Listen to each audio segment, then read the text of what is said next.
Hello students, good morning. आज हमारे पास जो लेक्चर है, इस लेक्चर में हम अपना चैप्टर स्टार्ट करते हैं।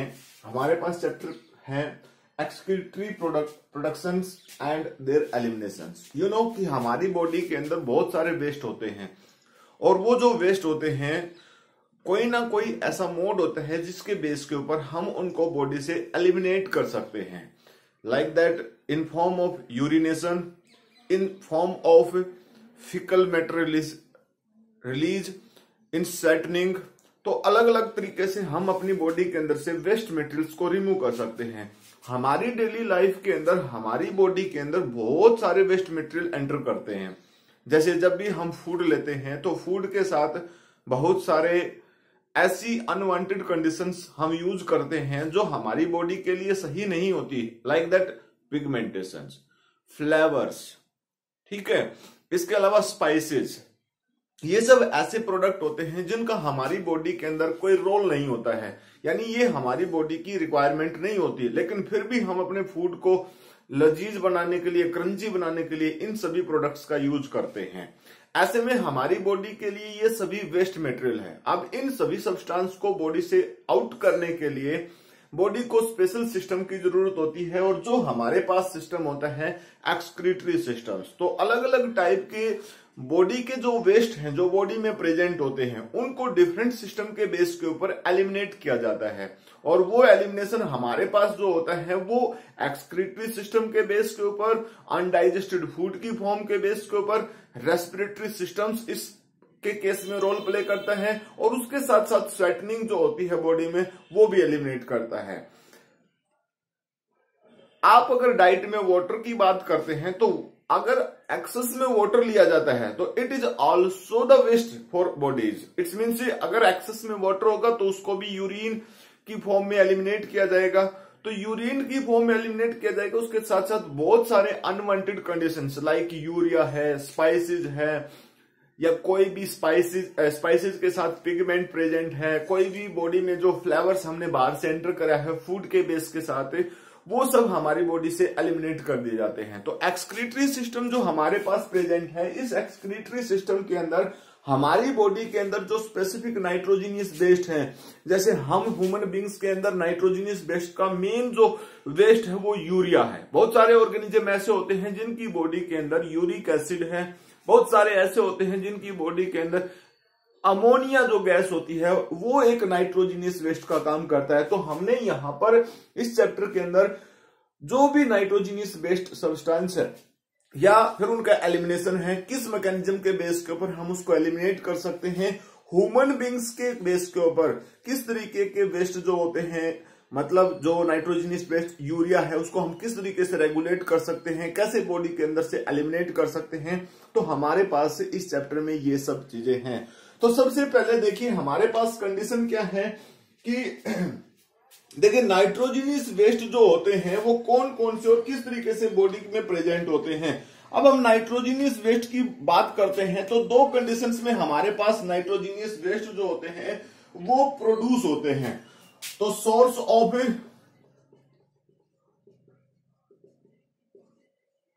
नाइट्रोजीनियस वेस्टेज, देखिए सोर्स क्या है नाइट्रोजीनियस वेस्ट के हमारी बॉडी के अंदर। हमारी बॉडी के अंदर नाइट्रोजीनियस वेस्ट के सोर्स जो है वो एक तो एक्सोजीनियस सोर्स है। एक्सोजीनियस सोर्स का मतलब क्या होता है भाई? इसका मतलब होता है जो हमें अपनी बॉडी से बाहर से मिलते हैं, यानी किसी भी फॉर्म में हमें, जैसे फूड के साथ हम उनको बॉडी में रिसीव करते हैं, या कोई और कंडीशन हो सकती है जिसके बेस के ऊपर हम उसको बॉडी में रिसीव करते हैं, उसको हम एक्सोजीनियस सोर्स के नाम से बोलते हैं। सेकंड कंडीशन हमारे पास क्या है? एंडोजीनियस। एंडोजीनियस का मतलब होता है ऐसे सोर्स जो हमारी बॉडी खुद प्रिपेयर करती है। अब एक्सोजीनियस सोर्स का मतलब तो होगा सिर्फ जो फूड के बेस के ऊपर डिफरेंट एनिमल या प्लांट का जो भी प्रोडक्ट हम यूज करते हैं, तो वो जो प्रोडक्ट होता है वो एक तरीके से सेल ही होती है, और किसी भी सेल के अंदर डीएनए प्रेजेंट होता है, प्रोटीन प्रेजेंट होती है। अब सभी के केस में नाइट्रोजीनियस ग्रुप प्रेजेंट होता है, तो उसको तो हम डायरेक्टली यहां से बोल सकते हैं। लेकिन एंडोजीनियस कंडीशन में भी यही होता है। एंडोजीनियस कंडीशन में मतलब हमारी खुद की बॉडी के अंदर जो स्पेसिफिक अमीनो एसिड होते हैं एमिनो एसिड्स जो होते हैं उन एमिनो एसिड्स का डीएमिनेशन होता है। उनके अंदर क्या कंडीशन होती है? डीएमिनेशन होता है। डीएमिनेशन का मतलब क्या होता है?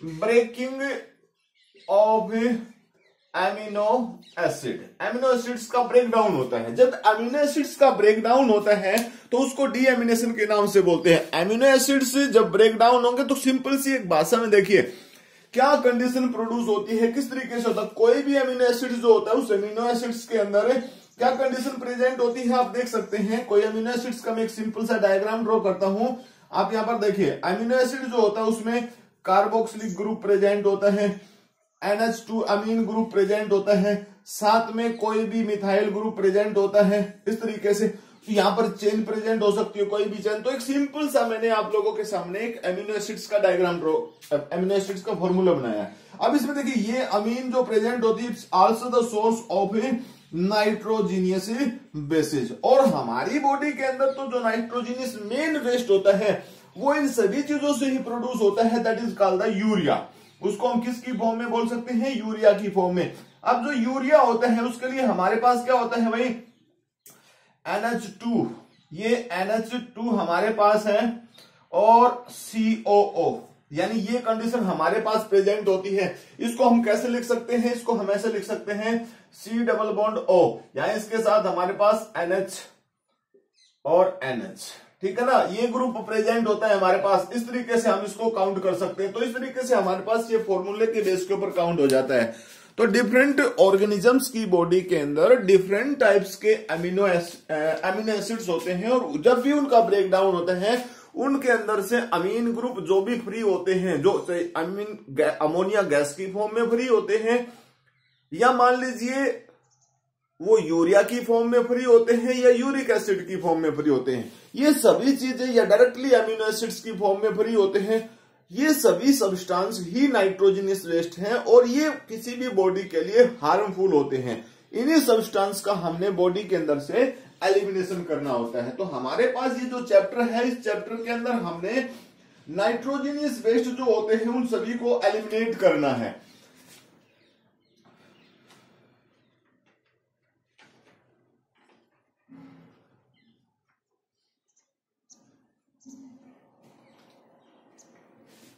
अगर हमें नाइट्रोजनियस बेस के बेस मान के अगर ऑर्गेनिजम्स को देखें तो अलग अलग टाइप के ऑर्गेनिजम्स हैं जिनकी बॉडी के अंदर जो वेस्ट होते हैं वो डिफरेंट टाइप्स के होते हैं। अब अगर डिफरेंट टाइप के वेस्ट होते हैं तो उसके बेस के ऊपर मैं ऑर्गेनिजम्स को क्लासीफाई करता हूं। नंबर 1 कंडीशंस, वो ऑर्गेनिज्म जिनकी बॉडी के अंदर अमोनिया जो होती है वो एक वेस्ट का काम करती है, नाइट्रोजनियस वेस्ट का काम करती है। अब जिन ऑर्गेनिजम्स के अंदर अमोनिया होती है दैट इज कॉल्ड द अमोनियोटेलिज्म। उसको हम किसके नाम से बोल सकते हैं? अमोनियोटेलिज्म्स, ठीक है। अमोनियोटेलिज्म्स का बेस मतलब जो कंडीशन हमारे पास है, इट्स मींस जो वेस्ट है, वेस्ट क्या है? Ammonia gas. और ये जो अमोनिया गैस है सो पॉइजनस, ठीक है ना, सो हार्मफुल। यानी अगर हमें सभी नाइट्रोजनियस वेस्ट का कंपैरिजन करें तो सबसे ज्यादा पॉइजनस जो होती है वो अमोनिया गैस होती है। यही अमोनिया गैस जो होती है बॉडी के लिए वेस्ट का काम करती है, पॉइजन का काम करती है। बहुत सारे जो माइक्रो ऑर्गेनिजम्स होते हैं, ठीक है ना, बहुत सारे जो माइक्रो ऑर्गेनिजम्स होते हैं उन ऑर्गेनिजम्स की बॉडी के अंदर, यानी हम सिंपली ये कह सकते हैं, आप देख सकते हैं, इसके लिए मैं एग्जांपल लिख देता हूं, मैनी यूनिसेलुलर, ठीक है, और एक्वेटिक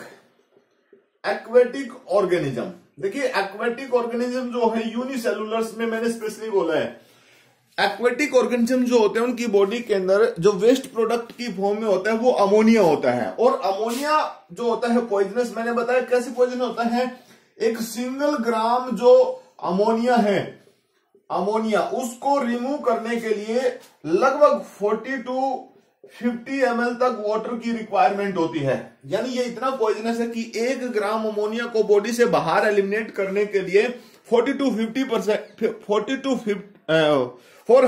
500 ml वाटर की रिक्वायरमेंट होती है। यानी सो पॉइजनस। अगर हम इसी के कंपैरिजन में किसी दूसरे वेस्ट की काउंट करते हैं, जैसे यहां पर वेस्ट हमारे पास अमोनिया की फॉर्म में होगा, इसलिए अमीनोटैलिक के नाम से हम बोलते हैं। सेकंड कंडीशन में अगर हम बोले कि यूरियोटेलिज्म, हमारे पास सेकंड कंडीशन क्या है, यूरियोटेलिज्म, यानी खुद हम यूरियोटेलिज्म।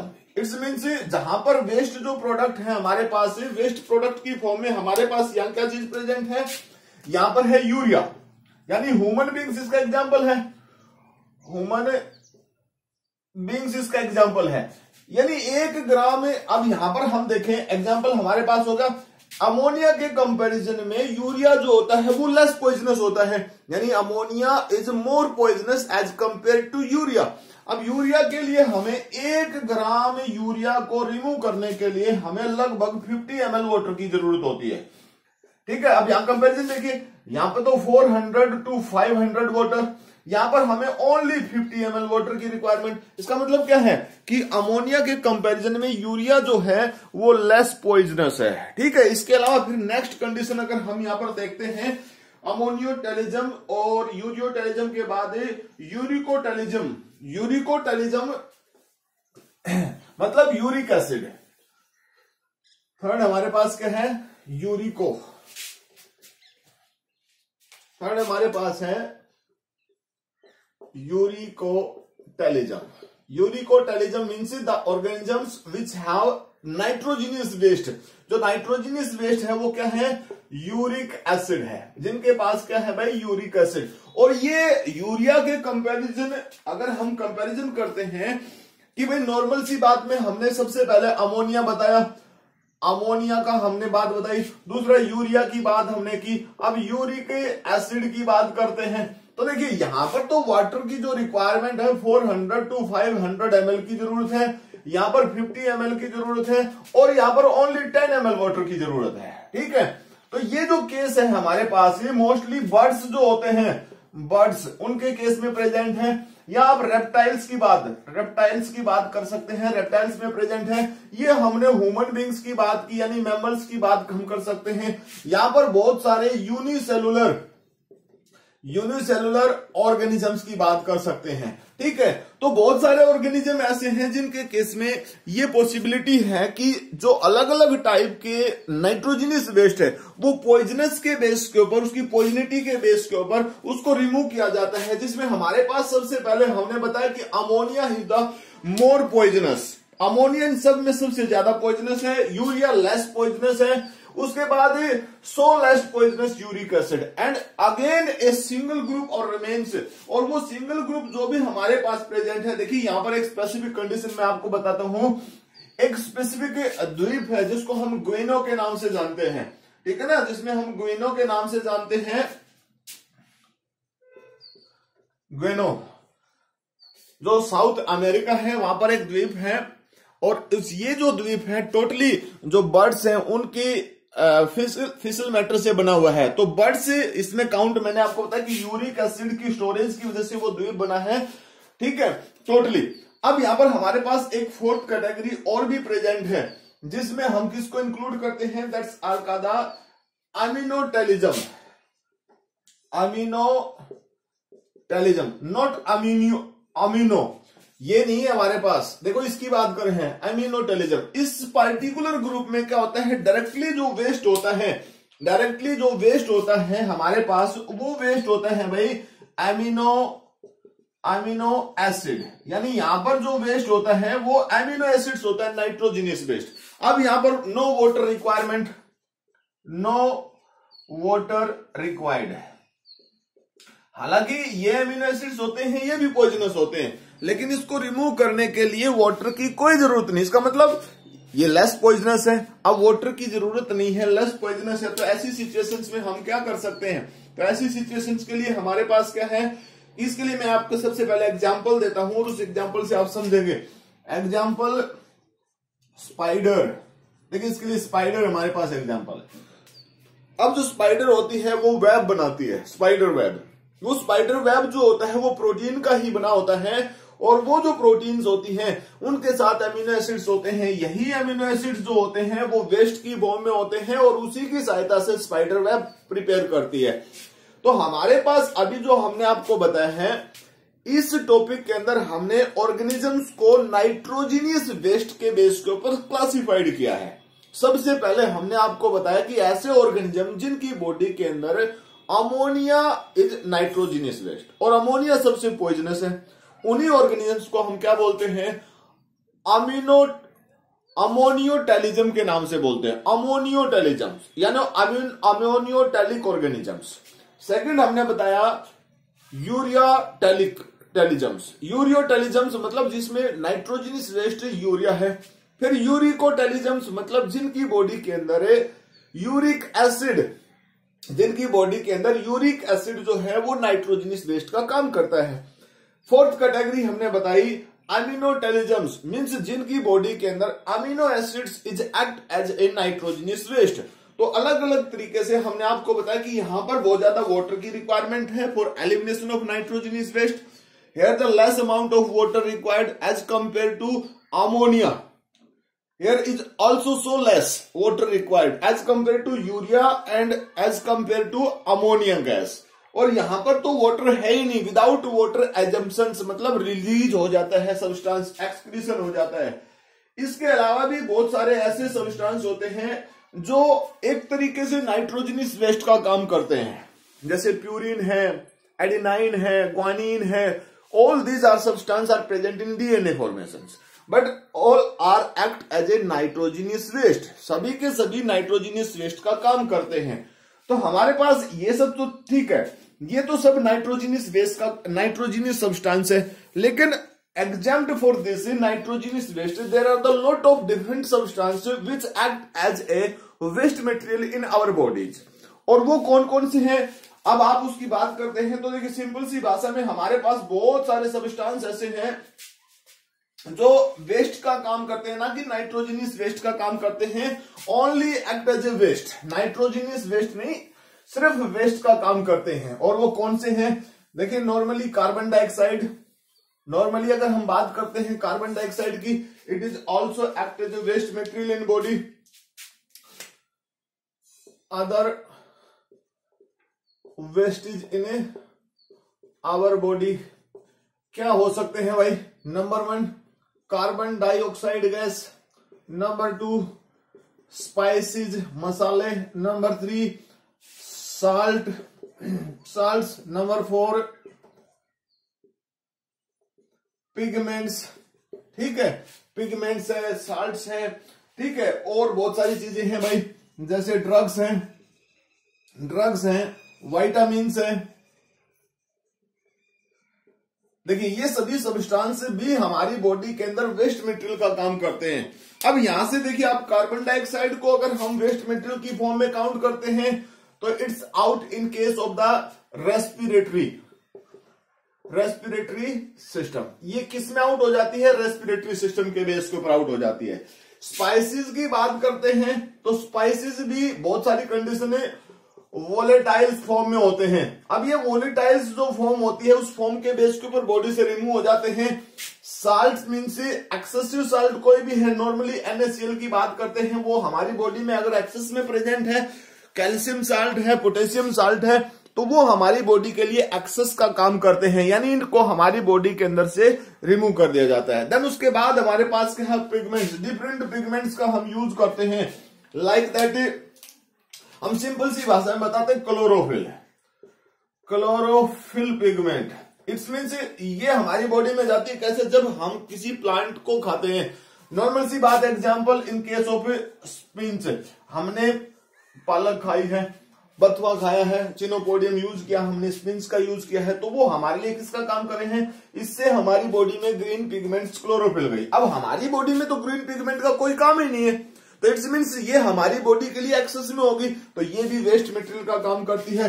ड्रग्स की बात करते हैं, ड्रग्स का मतलब कोई भी मेडिसिन की बात करते हैं, कोई भी मेडिसिन है। अब कोई भी मेडिसिन अपनी टारगेट साइट पे काम करती है, लेकिन वो मेडिसिन जो होती है वो हमारी बॉडी पे जहां टारगेट साइट पे काम करती है वहां तो बहुत लेस अमाउंट ऑफ ड्रग्स की रिक्वायरमेंट होती है, मेडिसिन की रिक्वायरमेंट होती है, बाकी टोटली हमारे ब्लड में स्प्रेड हो जाती है। तो इसका मतलब क्या है कि एक्सेस में ड्रग्स जो हमारी बॉडी में है वो वेस्ट का काम करती है बॉडी के लिए। देन उसके बाद विटामिन्स। अर्थ के अंदर बहुत सारी विटामिन्स है। Vitamins are directly use by our body, there are no digestion, no किसी तरीके का कोई डाइजेशन विटामिन्स का हमारी बॉडी में नहीं होता। लेकिन फिर भी बहुत सारी ऐसी विटामिन्स हैं जो प्लांट्स में प्रेजेंट है और हमारी बॉडी में जाती हैं, जिनकी हमारी बॉडी में कोई रिक्वायरमेंट नहीं।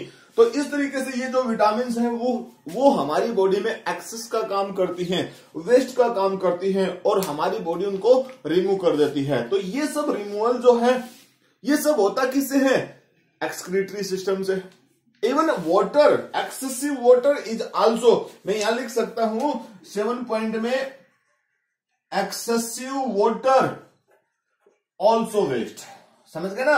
अगर पानी भी हम अपनी बॉडी में ज्यादा लेते हैं तो वो भी हमारे लिए वेस्ट का काम करता है। तो डिफरेंट सब्सटेंस है जो हमारी बॉडी के अंदर वेस्ट का काम करते हैं। ठीक है, इसके अलावा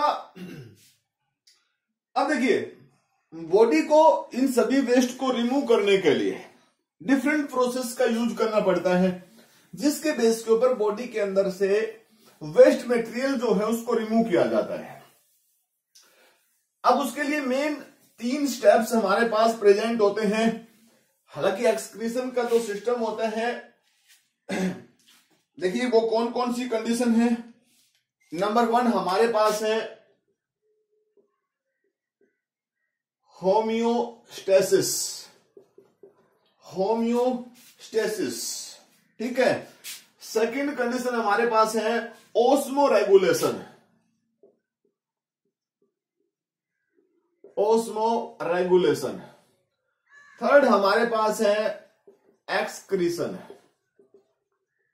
एक्सक्रीशन। ये 3 चीजें हैं, होम्योस्टेसिस, ओस्मो रेगुलेशन और एक्सक्रीशन। ये तीनों चीजें जो हमारे पास प्रेजेंट हैं। देखिए इन कंडीशंस में क्या होता है, सिंपल सा word homeostasis, it's means homeo means same और स्टेसिस का मतलब होता है स्टेज यानी स्टेट। ठीक है, इसका मतलब क्या है, to maintain body according to need, जैसी जरूरत उसके अकॉर्डिंग बॉडी को मेंटेन करना, दैट इज कॉल्ड होम्योस्टेसिस। यानी नॉर्मल सिचुएशन के अकॉर्डिंग बॉडी को मेंटेन करना है। ठीक है, बॉडी को मेंटेन करना है। आप ये भी कह सकते हैं सिमिलर टू एनवायरमेंट, यानी बॉडी जो है वो किसके अकॉर्डिंग मेंटेन करनी है, सिमिलर टू एनवायरमेंट। यानी बॉडी की कंडीशंस जो भी हमारे पास प्रेजेंट है उसको मेंटेन करना है एनवायरमेंटल कंडीशन के अकॉर्डिंग। सेकंड कंडीशन हमारे पास क्या है, देखिए हर किसी ऑर्गेनिजम्स को होम्योस्टेसिस की रिक्वायरमेंट होती है। हम सब हैं, हमें होम्योस्टेसिस की रिक्वायरमेंट होती है। जैसे नॉर्मल सी बात अगर हम करते हैं, ह्यूमन बींग्स हैं हम, जब कोल्ड होता है तो हमारी बॉडी शिवरिंग शो करती है, मीन्स हमारी मसल्स के अंदर कपकपी पैदा होती है और हीट प्रोड्यूस होती है, तो हम टेम्परेचर को मेंटेन कर लेते हैं।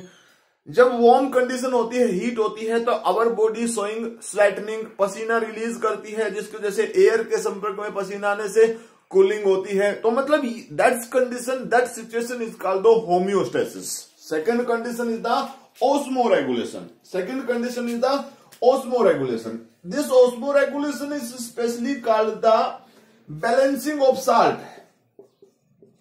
Balancing of salt.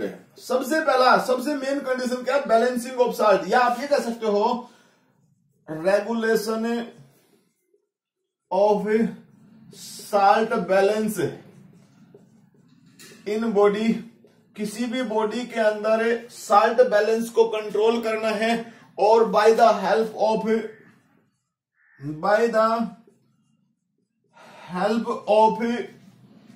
कॉन्ट्रैक्टाइल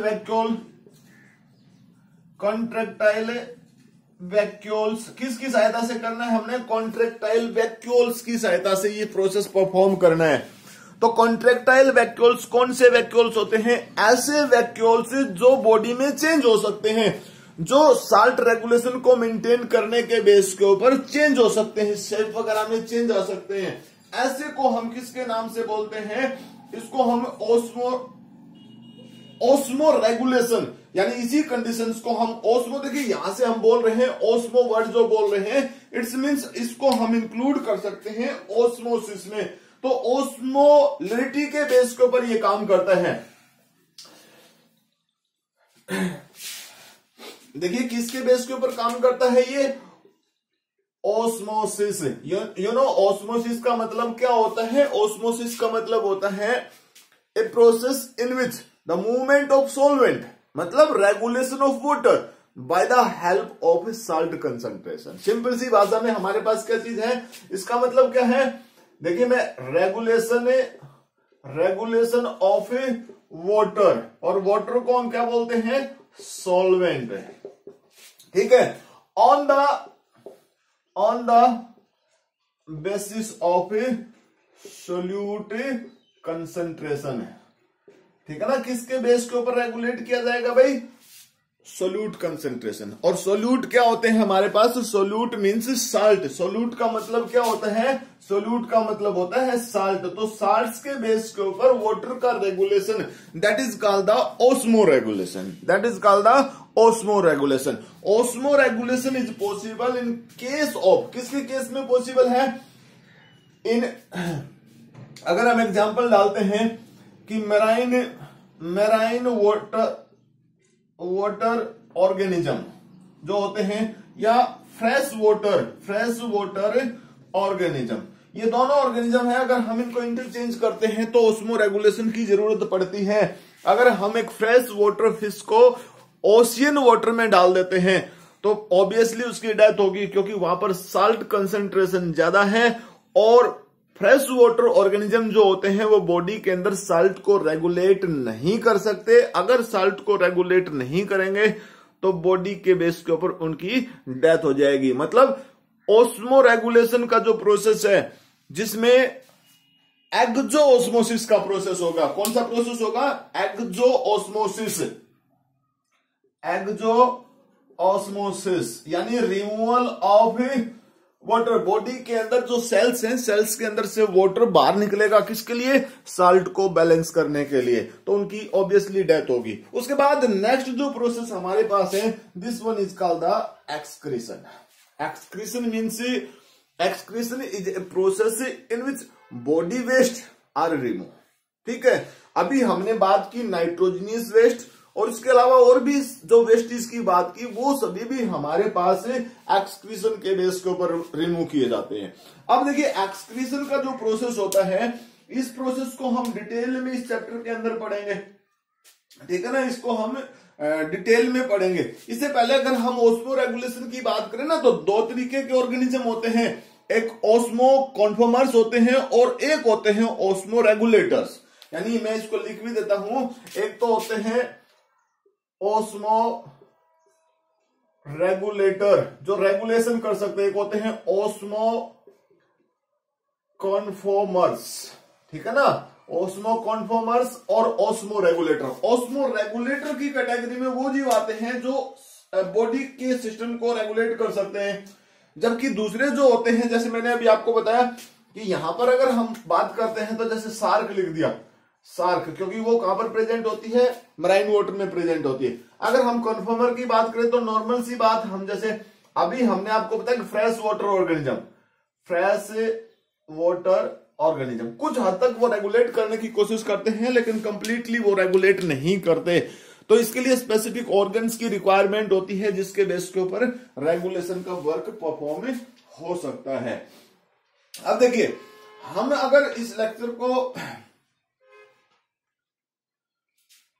यहां पर हमारे पास क्या है, हमने आज इस लेक्चर के अंदर सिर्फ सिंपली हमने 2-3 टॉपिक बताए हैं। सबसे पहले कि भाई एक्सक्रीशन के लिए जो प्रोडक्ट है, वेस्ट जो है, उस वेस्ट के बेस के ऊपर हमने ऑर्गेनिजम्स को क्लासिफाई किया है, और उस क्लासिफिकेशन में हमने 4 कैटेगरी बनाई, जिसमें सबसे पहला केस हमारे पास अमोनिया जो वेस्ट का काम करता है, अमोनिया जो गैस होती है। दूसरे केस में हमने यूरिया की बात की, तीसरे केस में हमने यूरिक एसिड की बात की, देन अमीनो एसिड्स की बात की। तो इस तरीके से हमने 4 कैटेगरी बनाई। उसके बाद हमने बहुत सारे अदर वेस्ट जो ना कि नाइट्रोजनियस वेस्ट है, दूसरे वेस्ट जो हमारी बॉडी में एक्सेस में प्रेजेंट है वो भी वेस्ट का काम करते हैं, उनको भी रिमूव किया जाता है। उसके बाद हमने कि किस तरीके से ऑर्गेनिज्म से स्पेसिफिक 3 प्रोसेस शो करता है बॉडी के अंदर वेस्टेज को रिमूव करने के लिए, रेगुलेशन के लिए। तो उसमें हमारे पास 3 प्रोसेस हमने बताए, होम्योस्टेसिस है, ऑस्मो रेगुलेशन है और एक्सक्रीशन की बात की। ये जो एक्सक्रीशन वाला प्रोसेस है, इस प्रोसेस को हम टोटली अपने चैप्टर के रूप में हम इसको एक्सप्लेन करेंगे, कंप्लीटली इसको एक्सप्लेन करेंगे। हम नेक्स्ट लेक्चर से इसको कंटिन्यू करेंगे और नेक्स्ट लेक्चर में हम आपको सबसे पहले डिफरेंट ऑर्गेनिजम्स के अंदर जो डिफरेंट एक्सक्रीटरी ऑर्गन्स है उनके बारे में बताएंगे कि अलग अलग टाइप के ऑर्गेनिज्म किस तरीके से बॉडी के वेस्ट को रिमूव करते हैं, किस ऑर्गन्स की सहायता से वो हेल्प करते हैं, रिमूव करने में उनको मदद मिलती है। तो आज जो हमारा लेक्चर है, इस लेक्चर के अंदर हमारे पास इतना ही। मिलते हैं नेक्स्ट टाइम नेक्स्ट लेक्चर में, तब तक के लिए thank you, bye, have a nice day.